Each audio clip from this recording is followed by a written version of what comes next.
ہم دنیا میں بھی دیکھتے ہیں، عام زندگی میں بھی دیکھتے ہیں، میرے 2 بچے ہیں، ان کے ساتھ بھی میں دیکھتا ہوں، بچے کو بہت سمجھاتے ہیں آپ، بہت اس کو تدبیر کے ساتھ بتاتے ہیں، لیکن جب وہ نہیں مانتا تو اس کو اس کے حال پہ چھوڑ دیتے ہیں کہ خود ہی گرے گا تو سنبھل جائے گا۔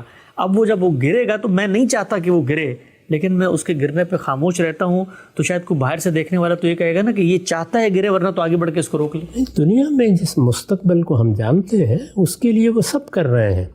دنیا میں انسان کو معلوم ہے کہ وہ اگر تعلیم نہیں پائے گا، کوئی ہنر نہیں سیکھے گا، اگر وہ چیزوں کو سمجھے گا نہیں، دنیا میں جینے کا سلیقہ نہیں سیکھے گا، تو اس کے نتائج بڑے خوفناک نکلیں گے۔ وہ نکلتے ہیں۔ چنانچہ اپنے بچوں کو، ظاہر ہے ہمارے جگر گوشے ہوتے ہیں، ان کو پھر ہم اس کی تربیت دیتے ہیں، مصیبتوں میں، تکلیفوں میں دیکھتے ہیں ان کو، بہت سے موقعوں کے اوپر ان کو تنہا بھی چھوڑ دیتے ہیں تاکہ وہ چیزوں کو سمجھنا سیکھیں۔ تو یہ سب کیوں کیا جاتا ہے؟ اس لیے کہ ہمیں وہ مستقبل معلوم ہے جو روز ہم میں سے کسی نہ کسی کو درپیش ہے، وہی مستقبل اٹھا کے آخرت پر رکھ دیا گیا ہے، اور پھر اس مستقبل کے بارے میں انبیاء علیہم السلام وہی سب کچھ کر رہے ہیں جو ہم دنیوی مستقبل کے بارے میں اپنے بچوں کے ساتھ کرتے ہیں، اپنے عزیزوں کے ساتھ کرتے ہیں، ریاستوں کا نظم بناتے ہیں تو اپنی قوموں کے ساتھ کرتے ہیں۔ یہ سب کچھ اسی طرح ہے۔ کوئی چیز ایسی نہیں ہے جو دنیا میں ہم نہ کرتے ہوں۔ یعنی انسانی شعور نے اپنی ساخت کے لحاظ سے خدا کی پوری اسکیم کو دنیا میں روبہ عمل کر رکھا ہے۔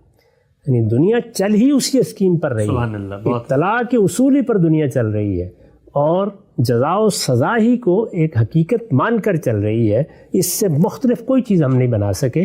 اس میں تو ایک ہی شکل ہے، وہ یہ کہ یا تو انسان تبدیل ہو جائے، اور یا یہ ہے کہ اس کائنات کا خالق فیصلہ کر لے کہ اس نے ابتلا کو ختم کر دیا ہے اور وہ اب ہر ظالم کو سزا دے گا۔ 2 ہی راستے ہو سکتے ہیں اور کوئی راستہ نہیں ہے۔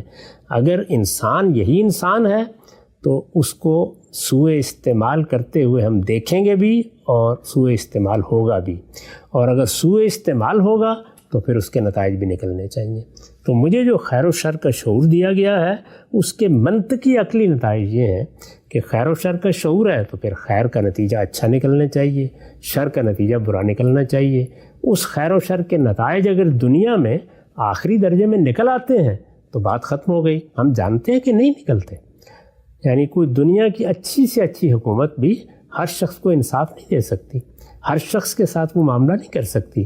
دنیا کی حکومتیں تو جس وقت کوئی مقدمہ دائر ہوتا ہے بے بسی سے کھڑی ہوتی ہیں۔ کتنے جرائم ہیں جن کو ہم سب جانتے ہیں کہ وہ ہوئے ہیں، ہم میں سے بہت سے لوگوں کو ان کا ذاتی مشاہدہ ہو جاتا ہے، لیکن وہ عدالتوں میں ثابت نہیں کیے جا سکتے۔ عدالتی نظم کی خرابیوں کی نظر ہو جاتے ہیں، ان میں بعض اوقات تحمل ہی نہیں ہو پاتا کہ کون برسوں جائے اور کون کسی چیز کو ثابت کرتا پھرے۔ تو یہ عدالت جو اللہ کی عدالت ہے وہ تو اصل میں ہم میں سے ہر ایک کی آرزو، ہر ایک کی تمنا ہونی چاہیے کہ وہ عدالت لگے اور اس کائنات کا پروردگار ظالموں کو کیفر کردار تک پہنچائے۔ وہ ظالم جنہوں نے یہاں لوگوں کی جان مال آبرو کے خلاف اقدامات کیے ہیں وہ وہاں کٹہرے میں کھڑے ہوں گے۔ اللہ کے وہ بندے جنہوں نے اپنی طرف سے پوری کوشش کی کہ وہ اللہ کی بندگی کا حق ادا کریں، ان کے لیے مغفرت کی بشارتیں ہیں، ان کو اس میں کوئی خوف زدہ نہیں ہونا چاہیے۔ ٹھیک، متواضع ہو گیا۔